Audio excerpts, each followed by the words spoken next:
Nike just made a move that has the entire tennis world buzzing, and it's sending shockwaves far beyond the court. In a bold, headline-grabbing decision, the global sportswear giant has reportedly signed Filipino tennis sensation Alex Eala to a jaw-dropping 3-year deal worth a staggering $45 million. Yes, $45 million. For a rising star who is still carving her place among the elite, that number alone is enough to turn heads. But the real drama? While Nike is rolling out the red carpet for Eala, it appears to be giving a noticeably colder reception to current world number 1 Aryna Sabalenka. This isn't just another endorsement deal.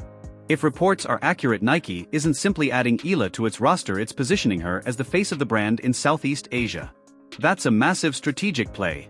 Southeast Asia is a booming market, and Eala's rapid rise, magnetic personality, and growing fanbase make her a marketing goldmine. Crowds have reportedly flooded venues just to watch her play, and social media engagement around her matches has skyrocketed. The excitement isn't subtle, it's electric. And Nike wasn't the only brand paying attention. Industry insiders suggest that major competitors were circling. The fear of losing another generational talent may have pushed Nike to move quickly and aggressively. The brand has experienced painful lessons before when young stars slipped away to rival companies and became global marketing powerhouses elsewhere. This time, they weren't willing to hesitate. The reported $45 million deal, potentially even higher with performance bonuses and add-on, signals more than confidence. It signals belief. Eala is reportedly set to receive custom-designed outfits, major promotional campaigns, and the kind of star treatment reserved for elite signature athletes.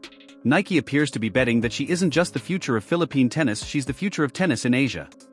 Now here's where the tension rises. While Eala's star is ascending with corporate fireworks, Sabalenka's situation paints a starkly different picture. As the reigning world number 1, she has reportedly been pushing for stronger recognition from Nike. Before the season began, she publicly expressed her desire for a more distinctive look, a unique outfit worthy of a top-ranked champion. For an athlete sitting at the pinnacle of the sport, that request doesn't seem unreasonable. Yet the contrast is hard to ignore. One player is being elevated as the next regional icon. The other, already at the summit of the sport, appears to be negotiating for acknowledgement. Is Nike making a visionary long-term investment? Or is it risking tension with an established champion while chasing the next global superstar? What's clear is this: Nike is playing a high-stakes game. By betting big on Eala's trajectory and her influence across Southeast Asia, the brand is signaling where it sees the sport's next growth wave. Whether this gamble reshapes tennis marketing or sparks unexpected fallout remains to be seen. But one thing is certain: the business side of tennis just got a lot more dramatic. Yeah, unfortunately next season it's not gonna be that special for me, but exactly.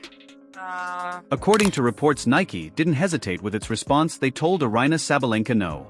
The brand reportedly made it clear they weren't prepared to give her the elevated prominence or unique outfit she requested, despite her status as a multiple Grand Slam champion and world number 1.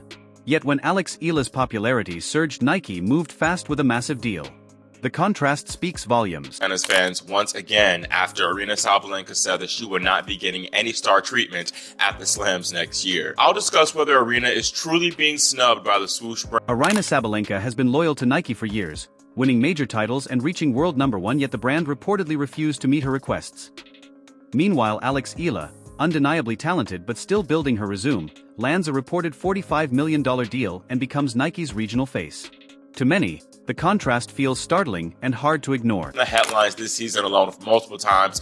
First for smashing her racket, following her Australian Open loss to Madison Keys, and then of course that infamous Roland Garros press conference situation where she downplayed Coco Gauff's success, and she faced a lot of criticism for that. But just when you think this story couldn't get any more dramatic, it does. The relationship between Nike and Aryna Sabalenka has reportedly been unraveling behind the scenes for quite some time, and recent events may have pushed it to the breaking point. Sabalenka herself has confirmed that Nike will no longer be creating custom-made dresses for her. For a reigning world number 1 and multiple Grand Slam champion, that's a major shift. Signature outfits aren't just about fashion, they symbolize status, hierarchy, and brand confidence.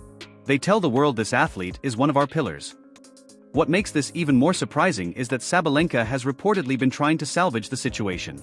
She has hinted that she reached out directly to Nike, even through private messages, hoping to convince the brand to continue providing her with the elevated treatment she believes matches her achievements. But from all indications, the answer hasn't changed. And now, insiders suggest the partnership may not even survive the year. What went wrong? Several factors appear to be at play. First, there was her high-profile loss to Madison Keys at the US Open. While defeats are part of the sport, major sponsors closely monitor performance in the biggest spotlight moments. That loss reportedly didn't sit well internally. But performance alone rarely ends partnerships. The bigger issue seems to revolve around controversy and public image. After Coco Gauff captured the title at French Open, Roland Garros, Sabalenka made comments that stirred debate across the tennis world. Whether misinterpreted or poorly phrased, the backlash created unwanted headlines. And Nike, a brand fiercely protective of its global image, was reportedly uncomfortable being connected to the controversy. From that point forward, observers noticed subtle distancing. Fewer promotional pushes. Less visible alignment. No strong public defense when criticism mounted. It began to look less like a temporary disagreement and more like a strategic recalibration. Then things escalated further. During the WTA finals, Sabalenka was caught on camera expressing frustration. Reports also surfaced alleging inappropriate remarks directed at Aryna Sabalenka after a tough loss. These are serious allegations, and they remain claims, but even the existence of such reports can be damaging. For a corporation like Nike, perception matters almost as much as reality. Sponsors evaluate more than trophies. They assess conduct, tone, brand compatibility, and long-term risk. If internal warnings were issued as some reports suggest and concerns persisted, Nike may have concluded that continuing the partnership carried more reputational uncertainty than benefit. When you combine on-court frustration, controversial remarks, and alleged behavioral issues, the picture becomes clearer. From a purely business perspective, Nike may be choosing stability and future growth over controversy and unpredictability. And that's where Alex Eala enters the frame. Her signing feels symbolic. Young. Marketable. Rapidly rising. Hugely popular in Southeast Asia, a region Nike is eager to expand in. The reported $45 million investment signals not just endorsement, but commitment. It feels like a pivot toward the next chapter. For Sabalenka, the timing couldn't be more painful. Imagine being at the peak of the sport world #1, multiple majors under your belt, and watching your sponsor hesitate to elevate you. Then, almost overnight, they commit massive resources to a younger player who hasn't yet matched your achievements. That contrast would sting anyone. From Nike's perspective, though, this is about long-term positioning. Marketability. Public perception. Regional expansion. Brand harmony. Companies don't just sponsor champions, they sponsor ambassadors. And right now, it appears Nike believes Eala fits that future-facing vision more cleanly. If this partnership with Sabalenka ends, it will be significant. Losing Nike is not just a financial adjustment, it's a prestige shift. Of course, other brands exist, and elite athletes rarely remain unsigned for long. But replacing a global powerhouse like Nike is no small task. For Eala, meanwhile, the opportunity is enormous. The backing of one of the world's biggest sports brands can accelerate a career dramatically if she delivers on the promise. This situation is layered, emotional, and undeniably fascinating. Is Nike making a calculated masterstroke?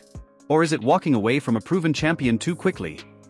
One thing is certain, the business side of tennis is as intense as the battles on court. And the next few months could redefine more than just endorsement deals, they could reshape careers.